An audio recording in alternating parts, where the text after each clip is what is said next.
I don't know if you've ever danced on a box in your underwear, but it requires drink. The booze is the catalyst to let the beast out. I just collapsed. I mean, there's been a lot of close calls with death for me. I said, I think I have a problem with alcohol. He looks at me flat, simple, and he goes, no shit. I cannot continue to replicate this paternal wound. I just had to grab myself out of that. And I mean it this time. If your overwhelming feeling is a lack of belonging, you definitely have a place to be, and it's in the rooms of recovery.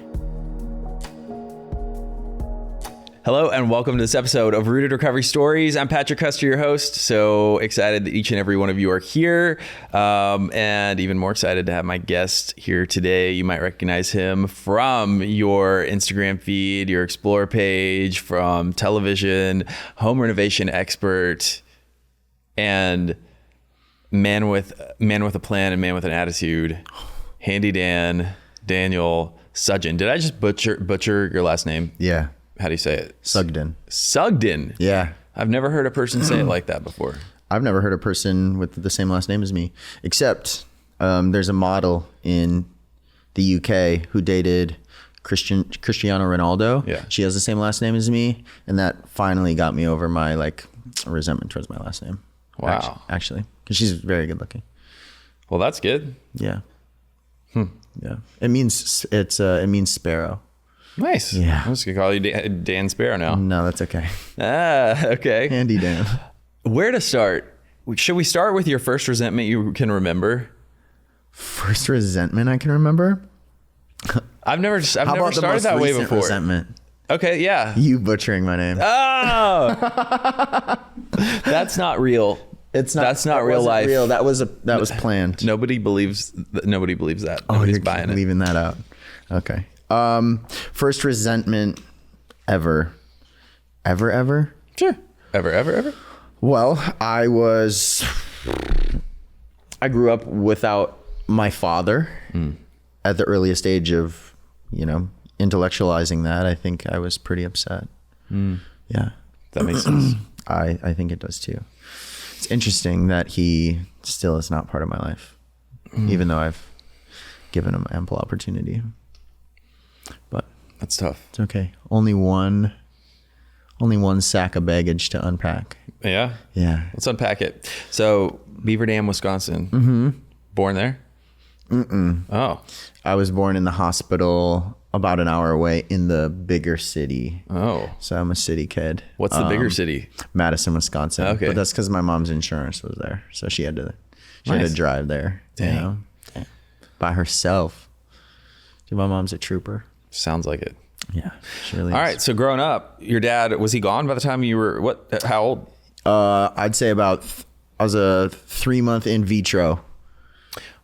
Really? Yeah. He was out. He was long gone. He was sleeping with another woman for a long period of time, and my mom knew, but I guess she didn't mind. Until she did. Right. And I actually found this story out quite recently. I asked why didn't he, want to be a part of my life? And she was like, oh, that was my decision. He came over Valentine's Day while she was pregnant, and they spent the evening together, and she just had a feeling something came over her that she decided that she doesn't want this man to be any part of my life. And I think I had some resentments towards that for a long time, but I think now, looking back, I think she made the correct decision. For sure. I've met him. I have a half brother and a half sister that are about a year younger than I am, and he is part of their life. And my sister and I are in frequent communication, and he's like wildly unhealed, which is unfortunate. So, I did get the opportunity to talk to him over breakfast around Mother's Day of 2019. And I mean, that was pretty powerful for me. I felt like I got to know an aspect of me. Forever, he's been like the spooky boogeyman under my emotional bed. So like anytime I've like acted up or, you know, done something wrong or was mean to someone, I always would, you know, have this thought of, oh, I'm just like him. I'm going to be just like him. I'm a monster. Did you know all of the characteristics that he, like what all his issues growing up? Like, how did you know what just like him meant, what it was? It was all just like my own story that I had to like attach to it. Yeah. My mom and my mom's friends were pretty private about who he was. Yeah. In fact, he dropped his other kids off at the daycare I went to. We all went to the same daycare. What? Yeah, I actually just posted a picture of me and my brother side by side. I had no idea that he was my brother, and his mom was taking photos of us, which I really appreciate now.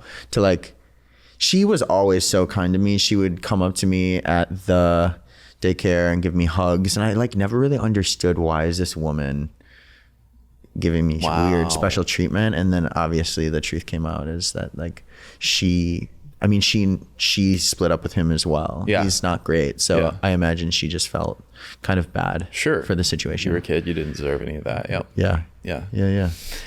Golly. So going on through, and I know we're going to get into a lot of your healing, but through childhood, how did that manifest, like what we're talking about, like how did that manifest, the absence of a father and the story you told yourself, and like how did that come out for you? Honestly, I was a very, very, very well-behaved boy until third grade. You waited till third grade? Yeah, between third and fourth grade. Yeah. To become the bad boy? Yeah, I actually didn't say my first swear word until my mom's boyfriend like told me to say it.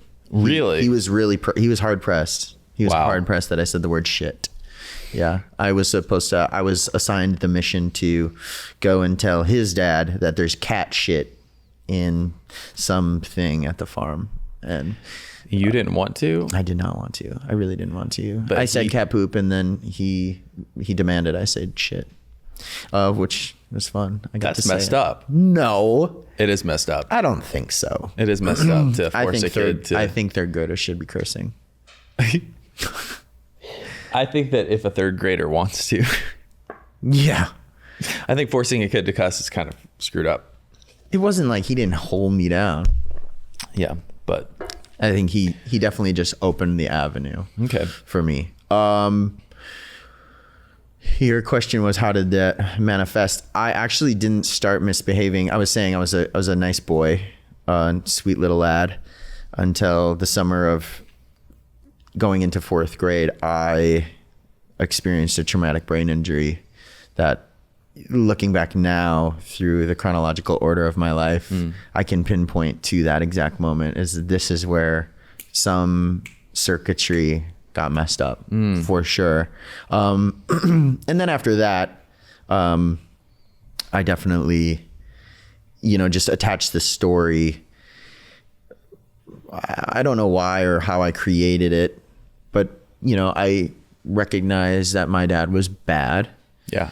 And when I was not bad, I attached myself to that aspect of him. Right. I think as kids, we all have a definition of what bad is, right? Who has been the identified problem in the bad category of our life. And if you have a primary caregiver who's left you, and you have to attach that story, like what other option do you have? I guess I don't know. I'm not a parent, and I haven't done a lot of research on being a parent. Yeah. I will, hopefully one day. Really want to be a dad. But I think it was helpful to have the unknown be him and not have any sort of quality of goodness in him at all either, right? There were no redeemable qualities about him in my mind.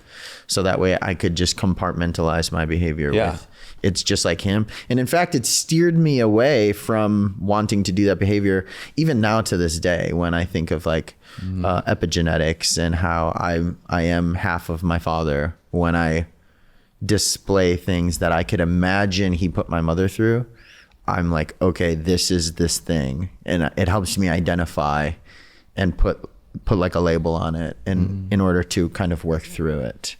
versus just be like, I was bad. I don't know what that is. Right. Right. Yeah. So clearly you weren't actually being your father. You were at the time, you were identifying being bad as him, but like the causes and conditions for what, like acting out or whatever, or the, I mean, it's natural for us to have moments of dysregulation, of, you know, all these things that typically happen.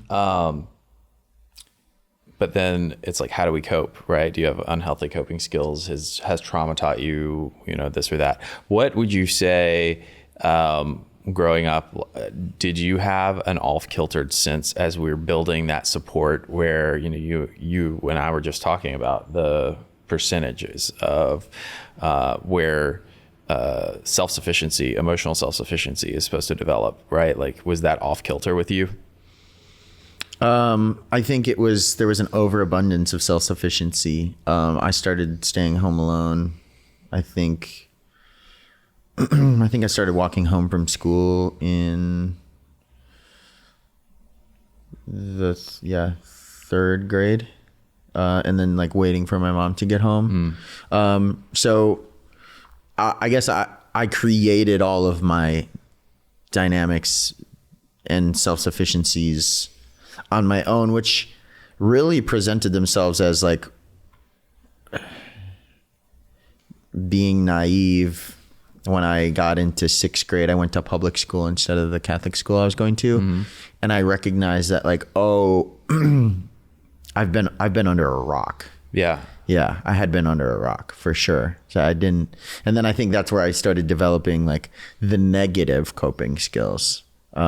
Cigarettes, addictions, smoking weed, finding the booze. In sixth grade, when I realized that I was so naive to the world. I remember a kid asked me if I was gay or straight. I thought it was a trick question. I had no idea what either of those words mean in sixth grade. No clue. I said, it was just funny, it kind of still reigns true. I said, you're not going to get me with that. Both. Nice there try. You go. Yeah. There you go. You were either manifesting or somehow deep down inside you already do. Yeah, maybe. Or I was just scared to get the wrong answer and get beat up or something. Right. Yeah. There you go. Yeah. So sixth grade. Some would say that's early. Some would say that's late. Some would say that's right on time. Knowing what I know now about normal drinkers, that's really fucking early. It is. It's really early.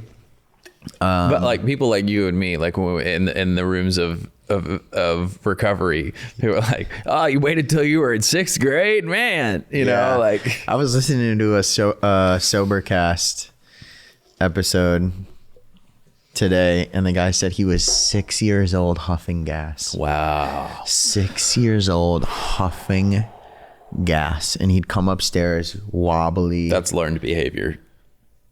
I mean, right? You don't just...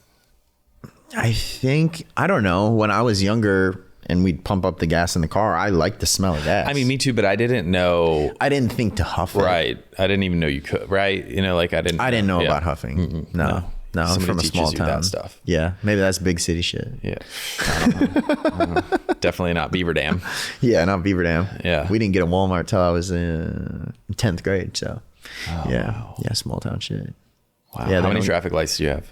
Oh, a lot. You had a lot of traffic lights, but no Walmart? Dude, you got to be a pretty sizable town to have a Walmart. Not in Tennessee. Okay. Where are you from? I'm not going to say where I'm from. You're not from here. I am from here. Are you? Yeah. Oh. I just meant specifically. So. Okay. So.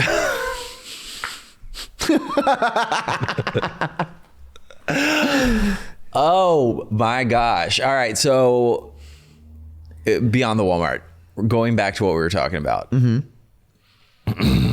Drinking, sixth grade, unhealthy coping. How did that perpetuate? Oh, well, I mean, for a sixth grader to start picking up cigarettes, it's probably because he's starting to hang out with the kids who've already picked up the cigarettes. Yeah. It perpetuated forever. Having a lack of brothers or sisters, my mom always having to work, no dad.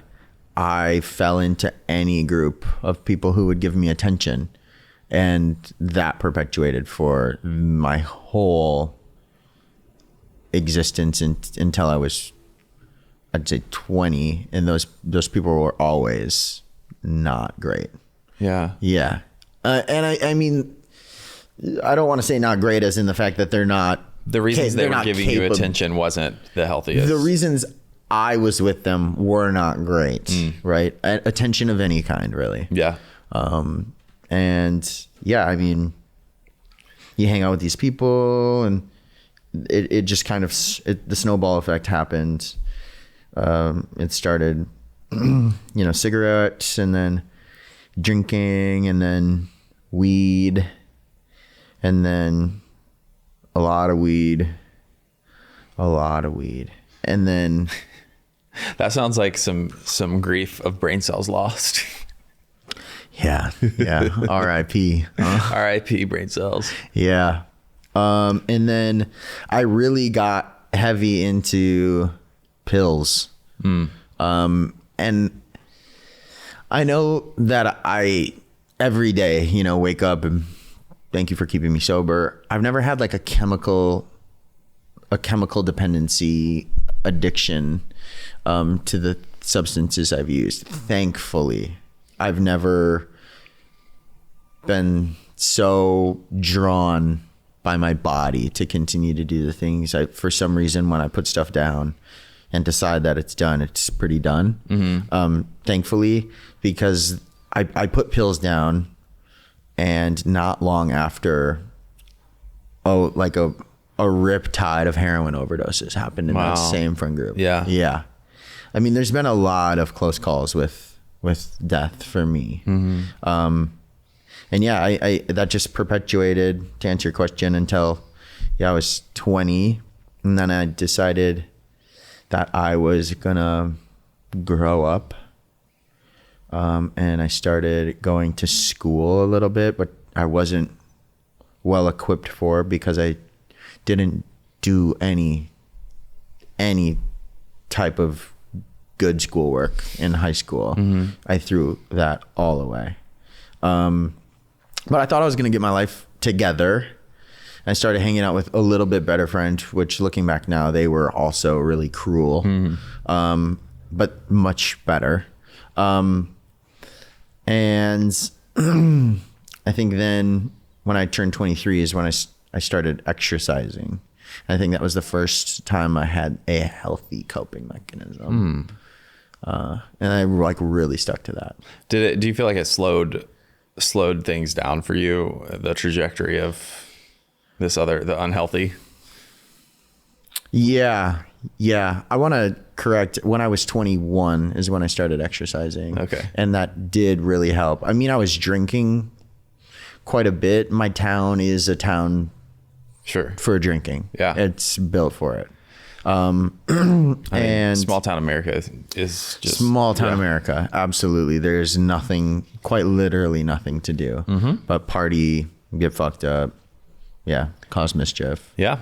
Or move out or go Which you ended up doing. Go to college. I did. I moved out.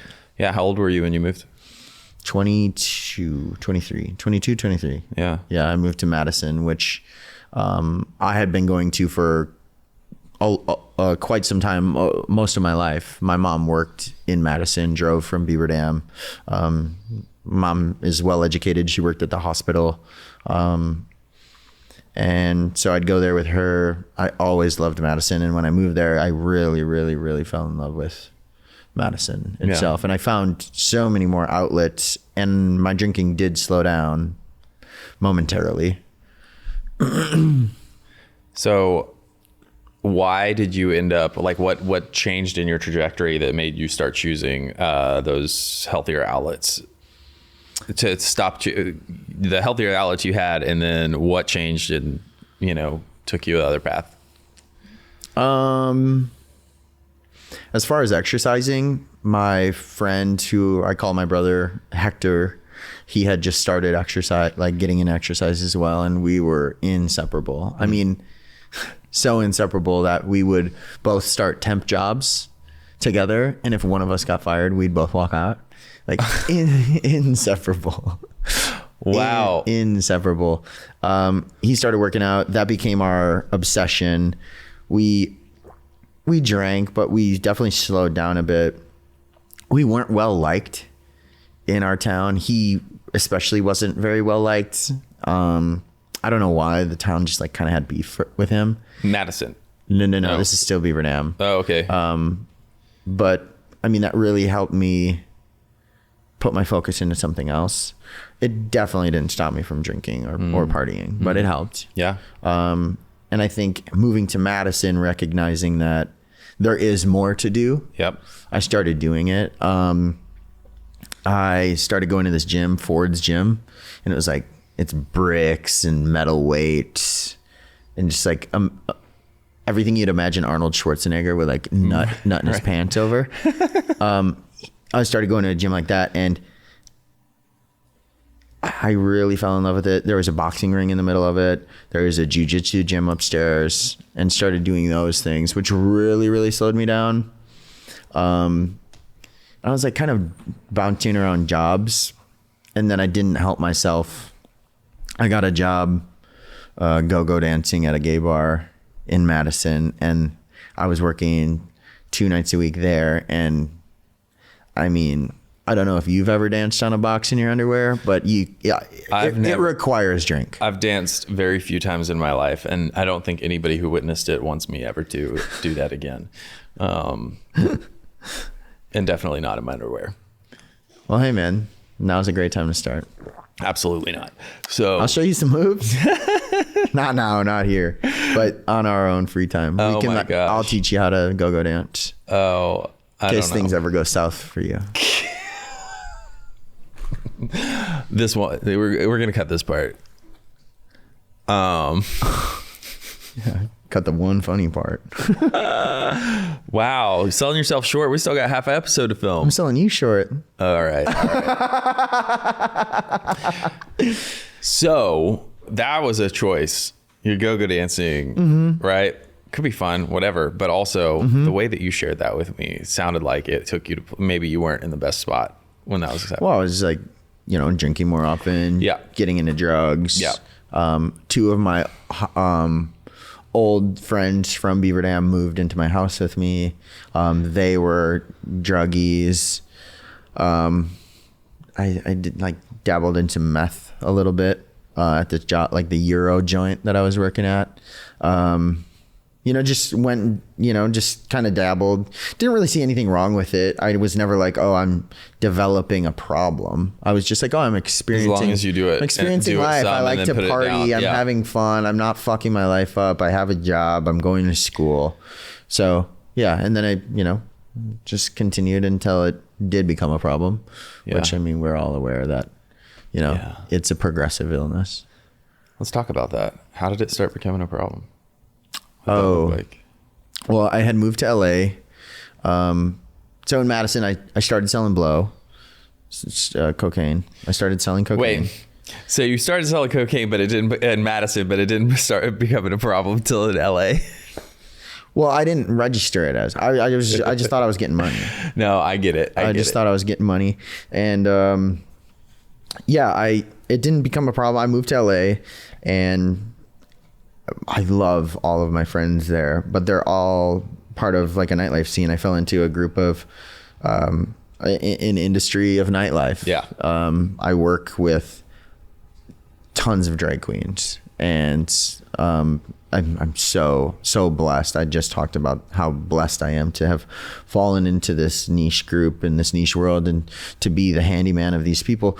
But that's a nightlife world. It exists strictly at night. I mean, except for, when, what is it? Drag story time with kids. Right. Yeah. Shout out Tennessee, but it escalated quickly in LA because in LA there is always something to do. And I only ever took Tuesdays off of going out. And then that started to become, I still wasn't aware that it was a problem because I was like, oh, I'm supporting my friends. I'm going out. I'm having like, I'm What if meeting you're always people. around people who are doing the same thing? You don't think there's anything wrong because you're doing networking. Yeah. COVID hit. And then I wasn't allowed to go to the bars and have an excuse to drink, but I was still drinking. And so then it was very like, uh-oh. And then it became a little more apparent that this is kind of becoming an uncontrollable monster. And then my behavior started to change. How? My drinking behavior started to change. I started to become not predictably mean, but like more frequently mean. And I equate that to hanging out with, again, whoever would hang out with me. And then like our chemistry not necessarily like fitting. And I would drink to numb that idea. And then I would tell them about it. I would tell them off or say nasty shit. Yeah. In order to, you know, I think my subconscious was like, That's a cocktail for disaster right there. People aren't for you. And the alcohol lowered my inhibitions of telling them that. And then, yeah, I mean, I talked to my accountant in 2020. He's been sober 30 years. And I said, I think I have a problem with alcohol. He looks at me flat, simple, and he goes, no shit. And I was like, okay, so it's not apparent. And that's where I started to really become sober curious, but wasn't really ready to give it up. I moved here. And I was flying back and forth from here to LA. And the reason why I got sober was because I was always able to justify my anger. Because the people that I would blow up on or the people that I was nasty to were people that were closer to me in my life. So like there was history and there is like, oh yeah, we feel more resentments. justified in being like that. It's okay to lash out at the people that are closer to us. Totally. Yeah. And so the last straw for me, after taking numerous like 2-week breaks that were wildly unsuccessful. I had a 2-week break on September 11th, 2021. I looked recently at my photos. 2021, September 11th. I remember specifically telling the people that I was hanging out with, I'm not drinking for 2 weeks. This was maybe like the 7th time this year. And I think I lasted 6 hours. I got through about 6 hours because I started the idea in the morning. They were day drinking, went over to their pool. It was like noon. And I think about 2 o'clock rolled. I lasted 2 hours in front of booze before the booze found its way in. And I had a White Claw, and then it turned into 2, and then it turned into 3, and then it turned into me blacking out and driving my car to the airport here and picking up my friend who opened the door, didn't even have to get in, and looked at me and goes, "You're fucked up." And I was like, yeah. How, woo. And then he drove, and it really turned into that. So that was September 11th. I'm so glad he drove. That was September 11th. September 18th, I went and hung out with people who I just knew. I knew I should not be hanging out with. It was a house of 5 girls. They were all splitting up, moving into 2 different houses. The girls were split down the middle on there was so much drama. One of the girls is a girl I dated for a month. That was like a hot flash in a pan. I mean, like, you know, the hot junk romance and how that collapses in a second. And those usually burn out as fast as they burn in. And I'm hanging out with these people, and I just recognize that I cannot hang out with these people anymore. And so I let one of the girls, who was always so nice to me, I went behind her back and to her boyfriend at the time, and just told him all this nasty shit about her that wasn't true, and I unknowingly was untrue. And I just spread all these rumors, and I knew that it would create this thing. I don't remember doing this. I truly don't. I mean, I was that drunk. This podcast is brought to you by Promises Behavioral Health. If you or a loved one are struggling with trauma, addiction, or mental health, we are ready to answer your questions and help you take that next step. Call our admission center at 888-648-4098 or visit us online at www.promises.com. Our team is ready and waiting to answer the call for help. Wow. I was that drunk. I remember being at their house. There were no cups, and I poured vodka into my hands. I was drinking it out of my hands. I mean, I was fucked up. I had drank a 12-pack of White Claws by myself while I was getting my makeup done before the party. And then I think I drank 6 of them on the 30-minute car ride there. I mean, I've done all of these things. Well, White Claw wasn't around when I got sober, but I mean, like, drinking that amount, easy. My jaw's dropping at like drinking out of your hand, like, because I'm like, wow, I never did that one. But it's not. And I made it, you know what? I made it a game. Who wants hand shots? Right. And people cheered it on. You know, it's. Honestly, that rings true with your personality today. Thank you. And I let this girl have it. I passed out at their house. I threw up out of the window. I woke up, suffered through the next day, went back over to their house with one of the girls who I did not talk shit about. And as I walk in the house, all of the other girls were like, he cannot be here. And I was so confused, truly confused. Went to the bathroom, overheard what they were saying. He was talking mad fucking shit, blah, blah, blah, blah, blah. And I was like, what the fuck did I say? I texted the main girl who I liked and who was always nice to me. Hey, I'm sure what I said must have been like some sort of joke. It must have been misinterpreted. I'm so sorry. Like, you know, I'm sure I feel like I was in quite a playful mood last night. Mm-hmm. And then she told me what I said, and I was like, none of that can be jokes. None of that can be jokes.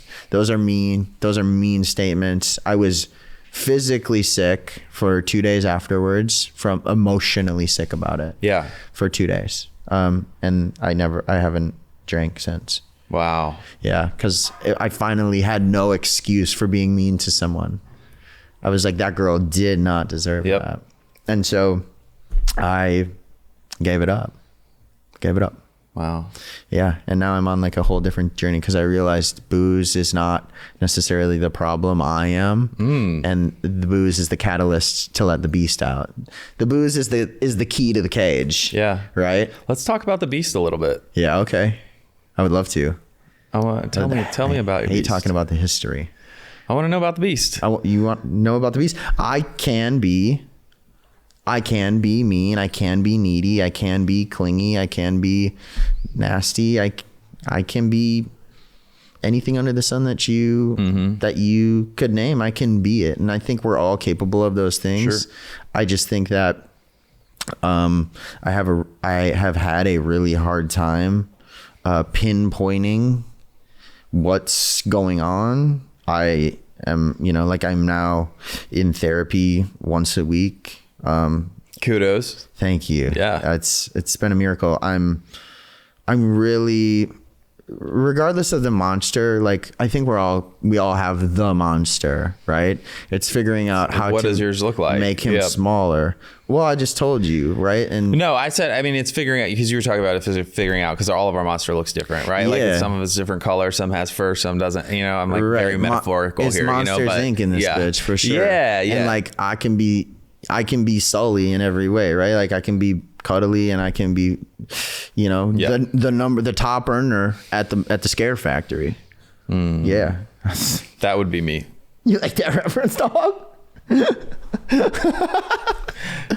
I'm definitely not a Mike Wazowski. One of our producers was just laughing because I scared the crap out of him earlier. Really? Yeah. I'm the president scarer.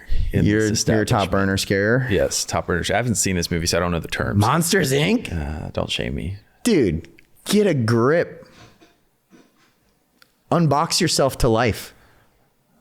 Take the veil off. I think we have an episode title just there. Unbox yourself to life. Handy Dan. Yeah. I would love to talk about solution. Let's get there. I love talking. I love to God talking about my fucking defects. Jesus Christ, I'm full of them. We can talk about them all day. Sure. But I'd love to share my experience, my strength, and now my newfound hope. Absolutely. With life. So with how with did you? people. Yeah. So solution. I think the bridge to solution is always like, how did you? Because you don't know what the monster is. What helped you find the monster, and then what was the solution to dealing with it? I think the journey to finding the monster is ever long. I think as soon as we actually heard this in a meeting yesterday, as soon as you unravel one of the defects, like the new one, the guy, he said, it's like whack-a-mole with your character defects. You're like, fuck. And it's like, I think it's never ending. Right. And I think to answer your question, how did I find this specific monster now? I was in a relationship recently that ended very recently, unfortunately. And I was confronted with the mirror so regularly, and looking back and reflecting, I was so hard pressed not to see it, and I was in such a defensive mode, right? Like self-protection, self-preservation, like these things aren't my fault, and everybody plays a part, right? And I'm not trying to put this person on a pedestal whatsoever. But I am so grateful that this breakup has gifted me, for the first time in my adult life, truly gifted me with showing me where my work is. And I'm so honored to be willing to do it now.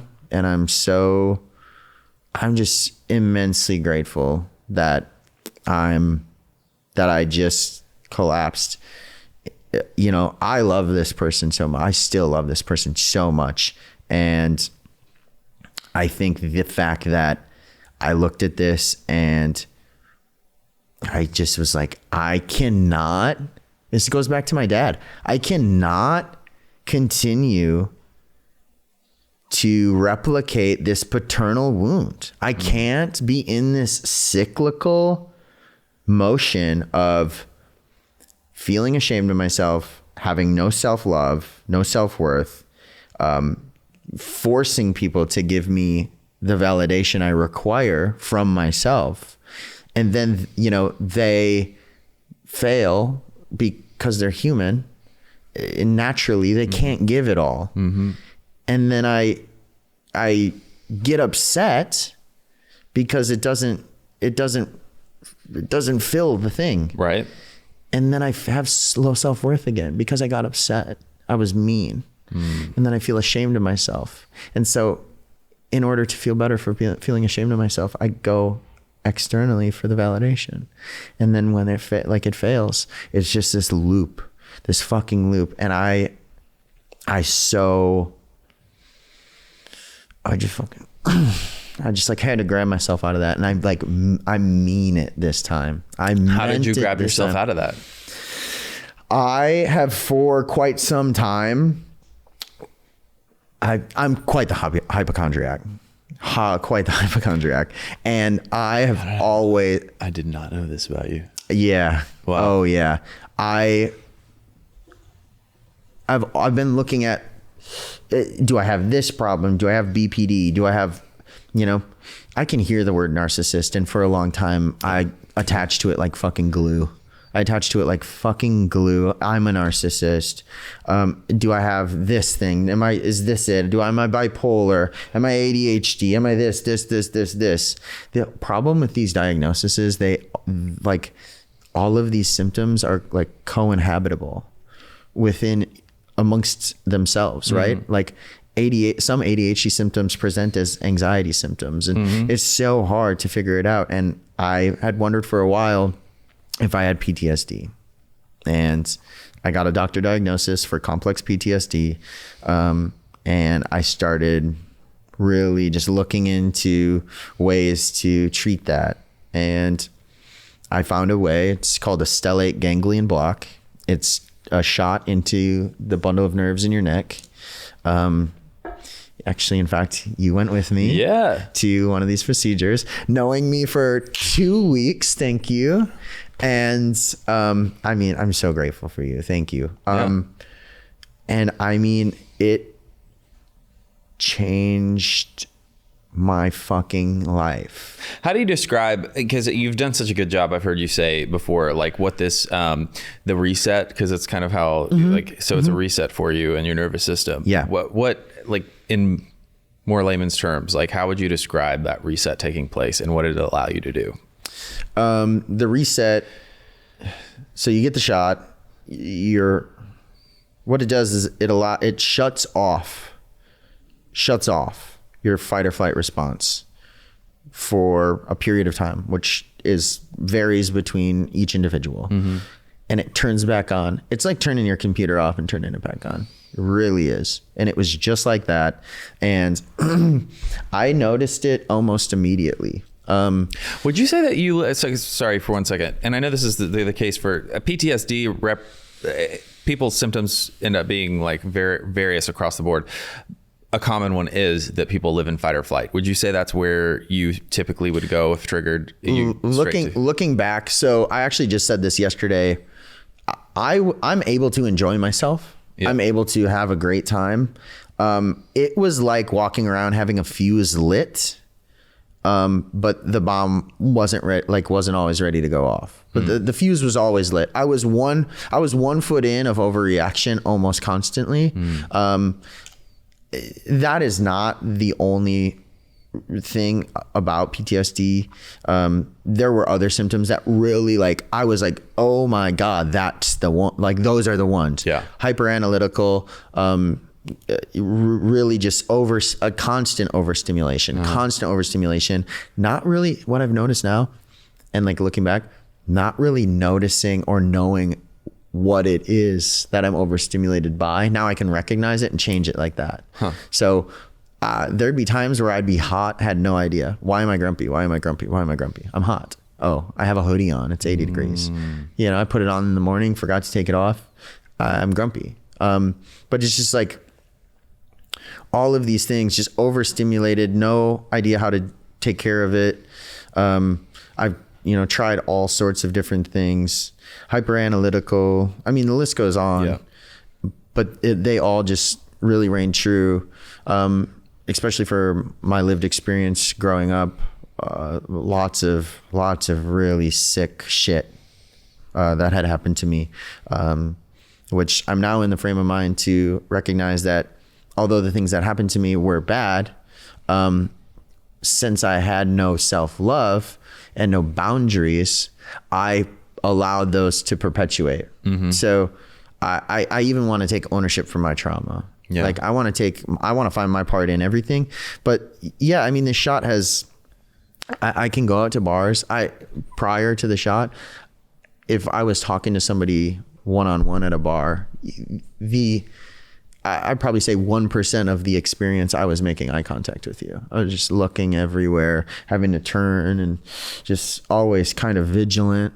And now, although loud and overstimulating, I don't feel as if my body doesn't feel as if it needs to get out of there. I have a hard time at, parties, have a hard time with loud noises, touch. For a long time, if I was overstimulated, which I would never recognize, you could touch me, take your hand off, and it would feel like the image, it would just stay there. The touch would just stay there, and I'd have to clear it away. Oh, wow. Like an Etch-a-Sketch. Yeah, very bizarre stuff. And I mean, truly, I actually posted about this recently and made a list of things that I've noticed to be different. You didn't allow me to bring my notes, so I can't tell you. Well, can you remember any of these things? Can I remember the things that I've noticed that are different? Yeah. I'm able to recognize that what's going on around me isn't necessarily scary. When I was 15, I was kidnapped. And ever since then, I have had a trouble being a passenger in a car. Oddly enough, like no matter who's driving, slow, fast. That's not odd. That makes sense. All the sense in the world. Well, I don't know. I thought it was just odd. I thought it was odd. Getting kidnapped is odd. I mean, I agree. Yeah. And so, but it makes sense to connect those two. Like, yeah, I would have a hard time. I was in a car wreck with my mom driving when I was 6. I would not ride with her for like a year and a half at least. Really? Driving. Really? Because I connected the two. If mom's driving, we're not safe. Damn, that's misogynistic. No, it was... No, it was because the person... that was for you, Rachel. Oh, I had to let her rip her out, dude. You did. I had to let her rip out. Okay, so it wasn't misogynistic. It made sense, right? The correlation made sense, especially for a 6-year-old. And so it makes sense to me why, you're kidnapped and, right, you go straight back to the place of trauma in any type of vehicle. Yeah. Well, I never correlated the two. In fact, consciously. Okay. Dad. So. I never correlated the two things. And it's something I've noticed now is I don't feel like... Yeah. In a car or controlling in a car. I mean, there was numerous amounts of times my girlfriend and I would go on a road trip and just the way she drove, I was like, merge lanes, go around them. Why are you going?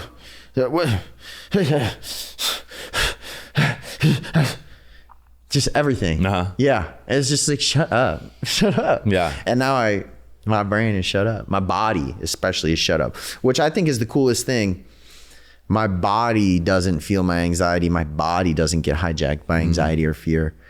My brain still thinks it might, but then my brain follows. My reactions prior to the shot were immediate and inflammatory. I mean, so fast would I be consumed by whatever feeling was like a possession. Fully just no time to think, right? Like we are gifted in the rooms of recovery, pause. Yeah. You've heard it. Oh, I've got 15 seconds of pause, 15 years. For every year you're sober, you get one more second of pause to think about what you're doing before you say it. No, not for me. Not until this shot. I mean, the second something happened, boom. It was like Jekyll and Hyde, like turning into the Hulk, but he doesn't have that 4-second video montage where the clothes rip off, right? Like it just from me to green. Dang. Yeah. And it could be sadness. It could be immense suffering feelings. It could be anger. And it typically manifested as anger. Did you have awareness when that intense emotion would hit that when you have insight, you're like, this is what's happening to me? No. Sometimes you're in it so deep, you're just so in it that it's happening. You're fully wrapped up in the emotion. Fully wrapped. And, unless somebody were to be able to snap me out of it, I'm going. I'll steamroll anybody. If you can't say, hey, all right, let's take a breath. Yeah. I'm going to fucking mow you over. And until I feel as if, because then what happens is I try to over intellectualize the response I had.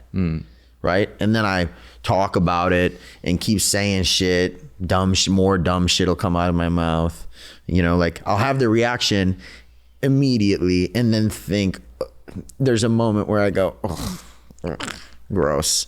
And then I over intellectualize. It's because and this thing sounds like it's another form of that cycle. Just this thing you did made me this thing and this thing. And now I'm recognizing no, these reactions are fully independent upon my own internal thing.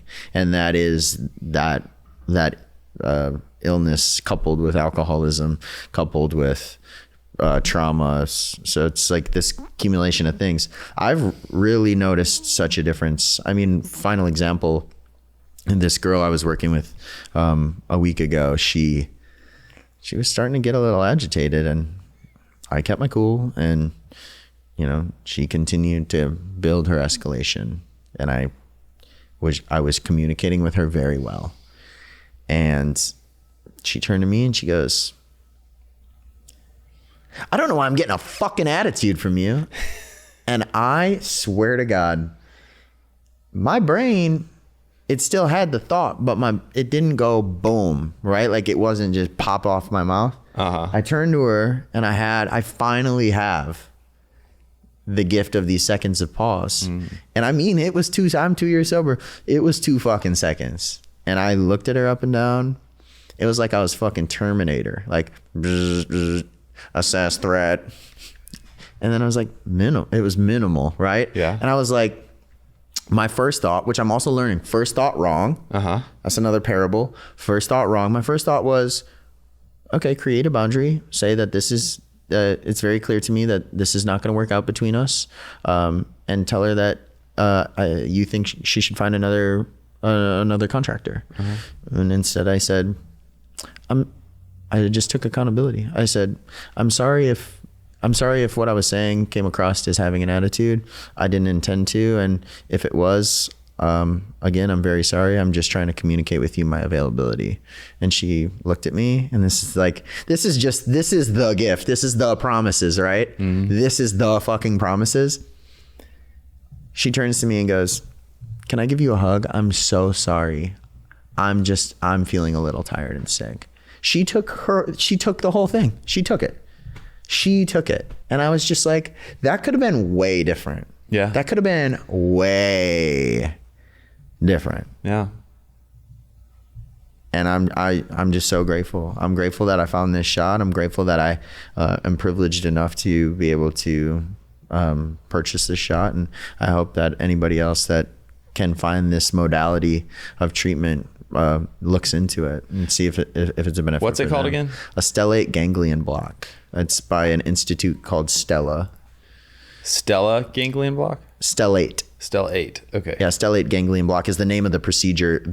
The company who does this institute, who they operate throughout the nation, is called Stella. Okay, cool. Yeah. Yeah. Ask your provider. Yeah. It's unfortunately not covered by insurance. That sounds like it was definitely worth it for you. So, gosh, I know I've seen how much it's helped you, and I'm so happy to hear that. And, as you're talking about like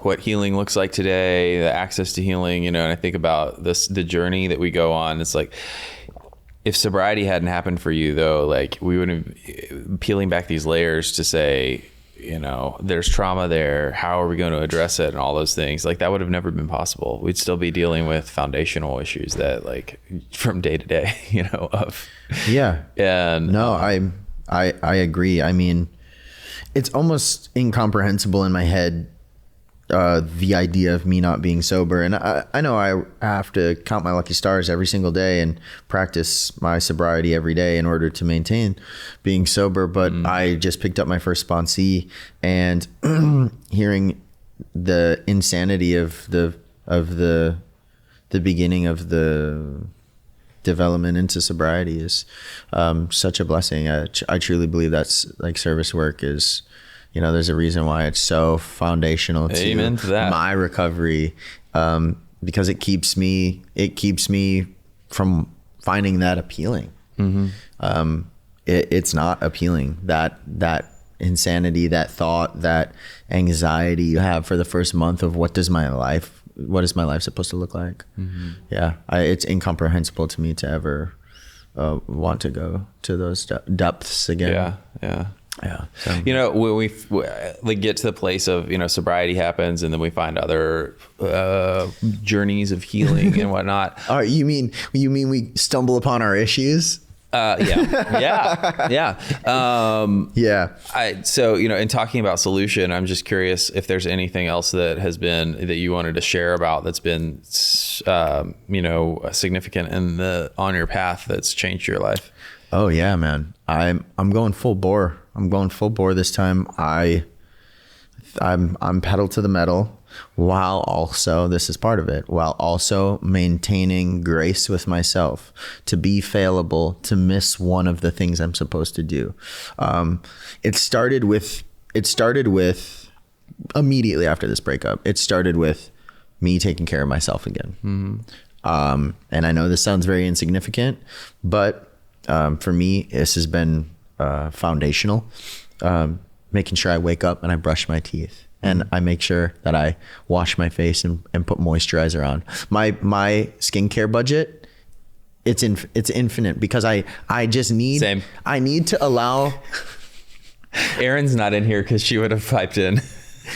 I need to tell myself every single day, this is so important. I need to remind myself every day that I am worth taking care of. Yeah, that's right. So it started with self-love externally. And then it grew into dedication to prayer again, which I was pretty regular about, but I mean it. And then it grew into a gratefulness journal, which I do so strictly. I miss here and there. I try to take off on Sundays, you know, but that has been really pivotal as well. As specific or as generalized as you want. I've been writing these things down. Journaling,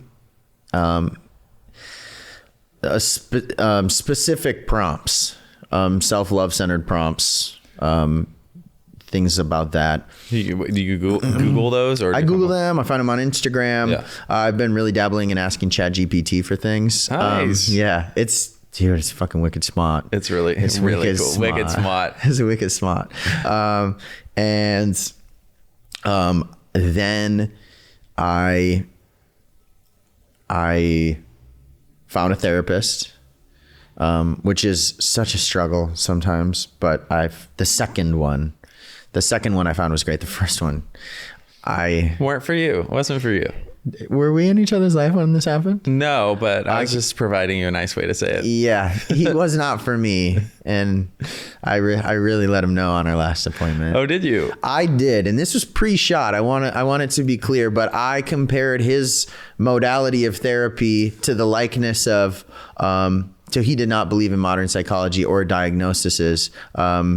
I was really interested in EMDR, and I was really interested in my complex PTSD. And he said, "What's a diagnosis going to do for you?" Blah, blah, blah, blah, blah, blah, blah. Oh, Which I have been in the school of thought before, but I let him say all this stuff. And I said, it's really hard for me not to hear your resentments towards modern psychology. In fact, it is almost as if you drive a Model T Ford because you hate Teslas because a Model T Ford has wheels and an engine. And that's what I said as I walked out of his office.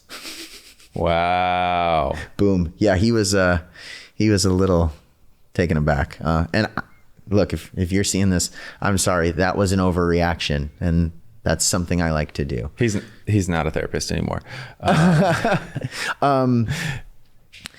But I did find a therapist. I'm doing EMDR, which I know that you have experience in. And I'm really looking forward to getting into the actual practice of EMDR. I also, something that's really, really, really, really changed my life, and I think this one is like the pivotal one. Yeah. Meditation. And specifically metta meditation. And it is a practice of meditation where you picture someone that you know.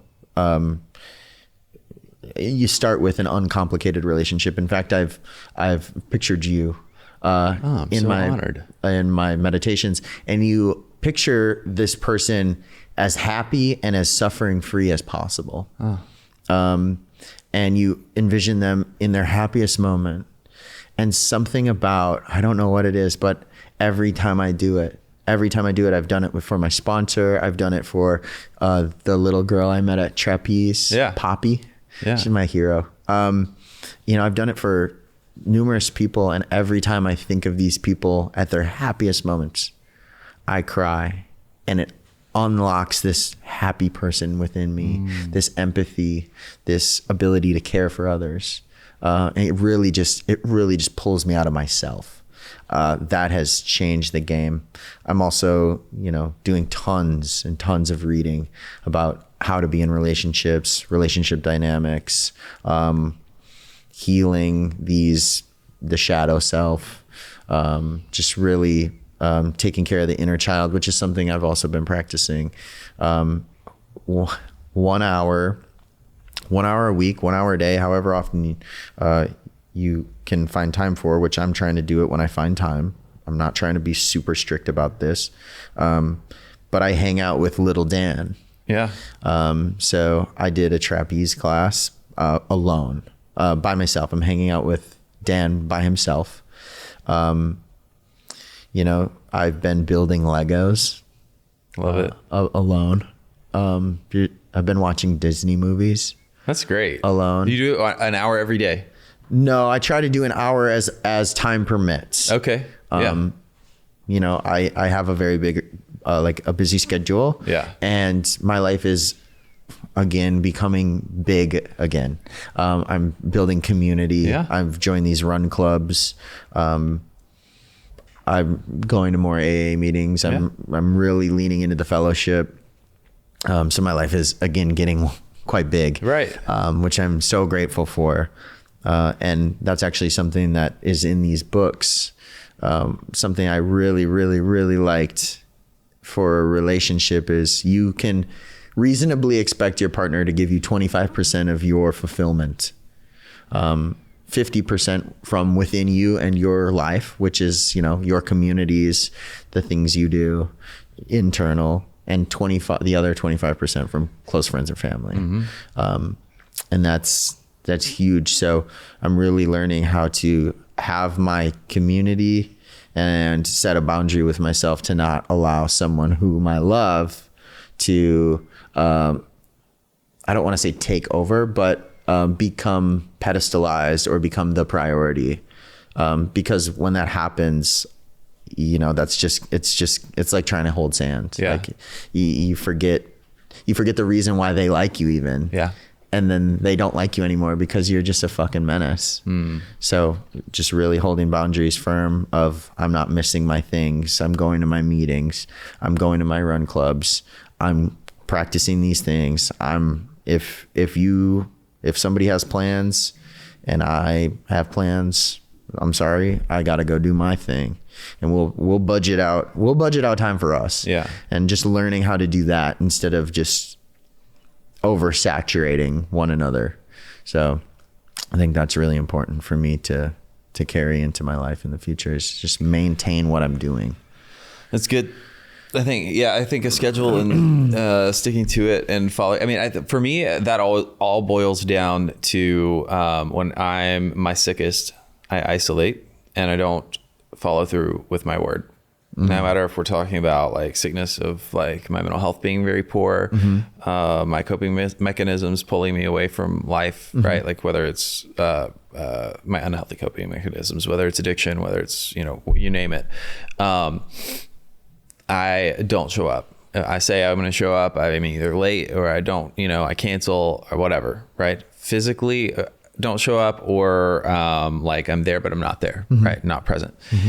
And so I think one of the beautiful things, what you're talking about, that's so important for ourselves and for our relationships, is that we get to reshape that into another form of like having that a schedule and consistency and sticking to it reinforces that message that my word is not only like, I don't just care about my word for all of you all. Like it starts with me. Like I need my word to mean something to me. And when it means something to me, then it can mean something to you and you and you. But if I don't have that integrity within myself, right? Dude.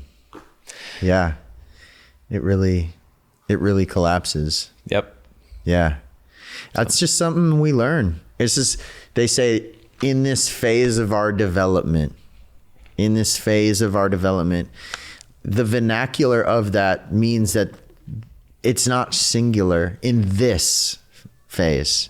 Right. Meaning there will be more. There have been many and there will be more. I'm so excited to have the journey of falling in love with falling in love with myself. I love it. Yeah. I love the love. Yeah. Hey, I want to call my mom. I want to make this moment an intentional moment for me and my mom. Is that okay? Yeah, absolutely. Okay, I'll tell you why. For a long time, I think I blamed her a lot, and I made her feel like she was responsible for her choices were the root impact of my choices. And so I think, I've done my 9th step with her. Yeah.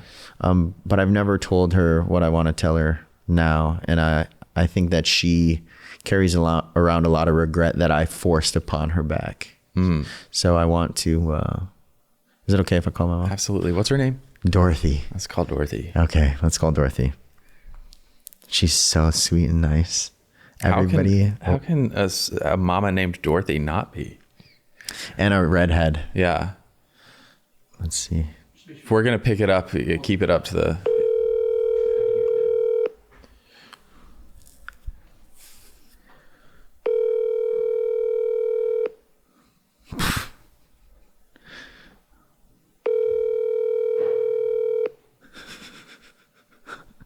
So if she answers. Let's hope she doesn't have resentment.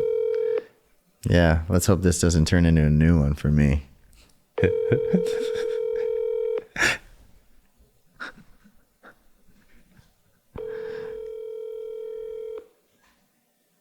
Maybe it's the service in here. Hello. Imagine that was her voice. You want to try one more time? Yeah, I'll give it a shot. Hello. That doesn't sound like a Dorothy. No, it sounds like a robot. Hello. Hey, Hey. how you doing? Good. How are you? I'm doing pretty good. Hey, I'm on a podcast with my friend Patrick. Okay. Hey, I was wondering if I could say something to you. Sure. I just want to let you know that that I think all the decisions you made for my life, regardless of my choice for them, were all correct. And I just want to say thank you for making the choices you did about my life for me, because I'm really proud of the man I am today sitting here, and I couldn't be that person without you. I thank you, and I am so proud of the man you are today also. You have come a long ways. You're just a wonderful human being. I'm trying Thank you. I'm trying my best. I hope that you have a good day at work. You work in 30 minutes, right? Yeah. Okay. Well, I'll let you get ready, and I just wanted to say I love you. I love you too. Okay. Bye. Okay. Bye. The sweetest, mixed with a Wisconsin accent. She's so sweet. She came to visit me for 4th of July, and I took her shopping for her whole life. For my whole life, all she wore was her scrubs because she worked in a hospital and never had any fashion. So I took her to the Green Hills Mall and just gave her some cash. I gave her some cash and we went crazy. And the thing is she didn't know what to buy. So we did this whole dressing room. She put on these outfits and it was the cutest thing. We've had a pretty tumultuous relationship. We've never not gotten along, but I think I had told you, just kind of putting all that burden on her back, of kind of placing the blame on her has really made it hard for her to want to be my friend. And so ever since I did the 9th step and ever since, I try to practice things like that more often, her and I have become quite close. She texted me. I begged her for years and years. Mom, I wish you'd just call me more. Mom, I wish you'd just call me more. She's like, I will. And she texts me almost every day. Wow. It's Your mom's a millennial. Far from it. What do you mean? No, I just meant because she texts. I feel like. Does your mom not text you? Oh, mine does now. Good gosh. You should see. She does paragraphs. Really? Yeah, but I feel like for the most part, parents are much more of callers than texters. Yeah.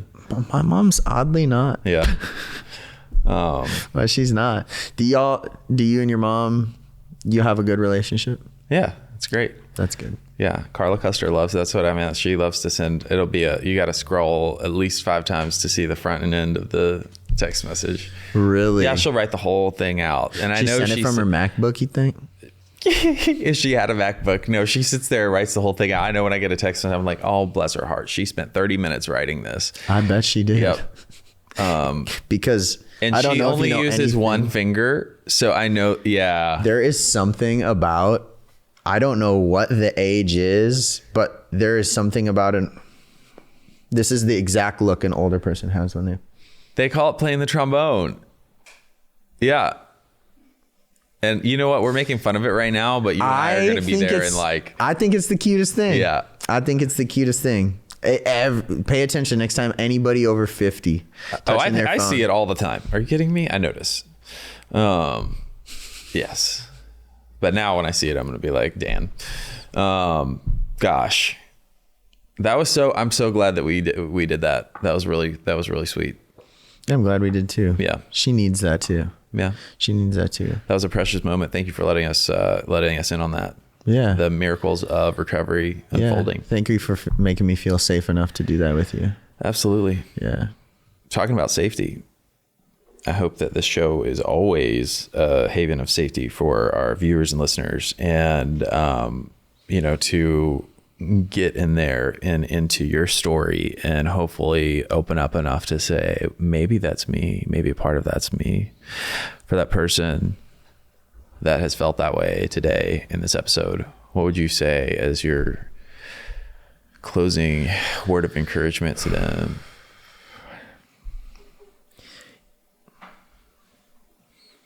If your overwhelming feeling is a lack of belonging, you definitely have a place to be, and it's in the rooms of recovery. For a long time, I struggled with feeling like no matter where I was, I didn't fit in there. And I found a place that I finally fit in at. And it's helping me fit in other places as well. It's teaching me how to have a life. And I'm so grateful. Heck yeah. I'm grateful too. Grateful for you, Dan. Love you, brother. I love you too, man. Absolutely. All right. What a great episode. Thank you all for tuning in. So grateful. We have a show because of each and every one of you and my great friends that come on and get vulnerable. I love vulnerability. It's good stuff. Good stuff. With that, I hope you all take care. And I'll remind you, as I always do, that it is never too late to start loving yourself, and you're only ever one decision away from a completely different life. You say that every time? Every time. I need you to write that on a Post-it for me. I'll do it. Okay. This podcast is brought to you by Promises Behavioral Health. If you or a loved one are struggling with trauma, addiction, or mental health, we are ready to answer your questions and help you take that next step. Call our admission center at 888-648-4098 or visit us online at www.promises.com. Our team is ready and waiting to answer the call for help.